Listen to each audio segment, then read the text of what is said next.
Bismillahirrahmanirrahim. Assalamualaikum warahmatullahi wabarakatuh. Untuk kuliah kali ini, kita akan membahas tentang pembengkakan pada skrotum. Saya Dr. Indra Jaya, spesialis urologi, salah satu staf pengajar di Divisi Urologi RSUD Arifin Ahmad Pekanbaru.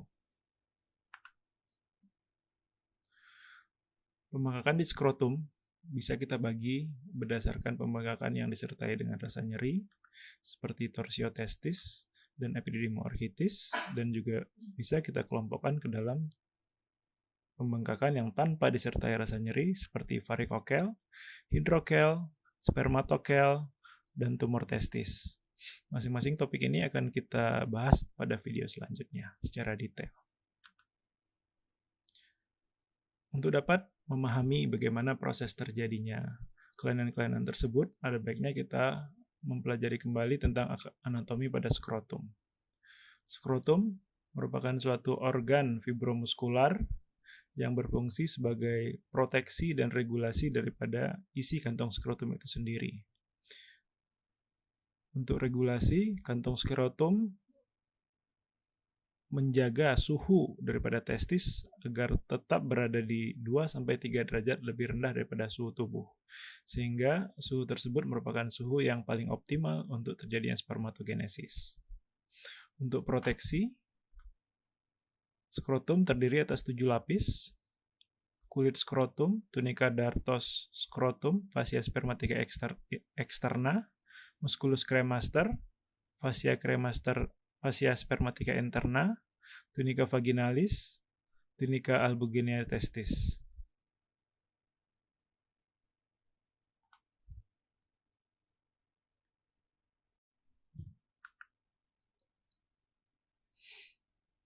Adapun testis sendiri terdiri atas tubulus seminiferus, tempat terbentuknya spermatogenesis atau terjadi spermatogenesis. Sperma yang terbentuk nanti akan dialirkan menuju ke rete testis ke dalam epididymis yang nanti akan dimaturasi dan disimpan di dalam organ ini. Epididymis akan berlanjut menjadi suatu organ tubular yang disebut dengan vas deferens yang memiliki panjang kira-kira 45 cm. Organ ini memiliki peristaltis yang nanti akan berfungsi untuk mengeluarkan sperma saat dibutuhkan, karena sperma pada saat ini belum dapat berenang sendiri.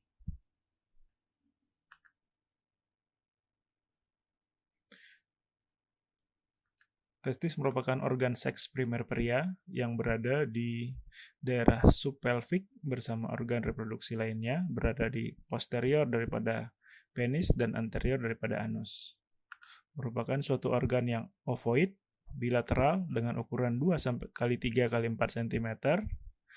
Ukuran sendiri dapat dilakukan pemeriksaan dengan menggunakan penggaris secara langsung atau bisa juga kita lakukan dengan penggunaan Prader Orchidometer, di mana volume testis sudah ada patokannya berdasarkan usia. Testis berfungsi untuk spermatogenesis dan penghasil dari hormon testosteron, yaitu oleh sel Leydig testis.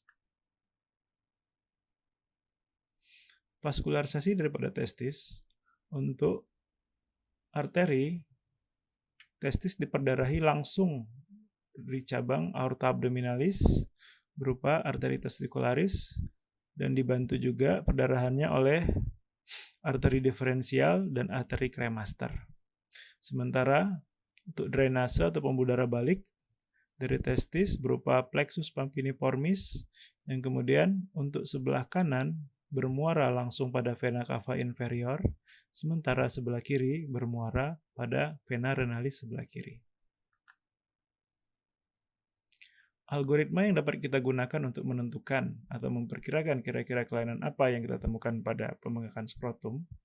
Yang pertama, bila kita temukan pembengkakannya bilateral, kemungkinan suatu edem atau edema yang disebabkan oleh bisa kelainan jantung atau hipoproteinemia. Sementara bila kelainan yang kita temukan unilateral dan kita tidak dapat mencapai bagian atas daripada pembengkakan tersebut, pada pemeriksaan transeliminasi didapatkan hasil yang opak atau tidak ditemukan ada transeliminasi, kemungkinan suatu hernia, apalagi ditambah dengan massa tersebut dapat direduksi, kemudian testis tidak dapat dipalpasi dan dipengaruhi oleh peningkatan tekanan intraabdomen, seperti pada keadaan batuk.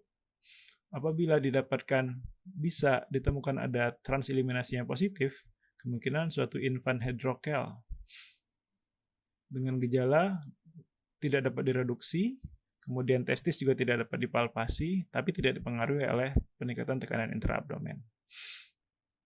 Bila kita dapat meraba bagian atas daripada benjolan tersebut, dan testisnya dirasakan terpisah daripada massa atau benjolan, dan pada pemeriksaan transeliminasi didapatkan positif, kemungkinan itu suatu kista epididymis.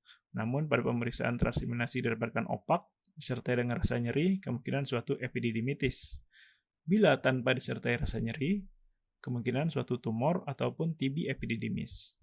Sementara bila kita tidak dapat meraba testis, hasil pemeriksaan transeliminasi positif berkemungkinan suatu hidrokel. Apabila transeliminasi negatif, tanpa disertai rasa nyeri, kemungkinan suatu tumor testis. Jika disertai rasa nyeri, dapat berupa suatu torsio, hematokel, maupun epididymoorchitis. Masing-masing kelainan tersebut akan kita bahas pada video selanjutnya.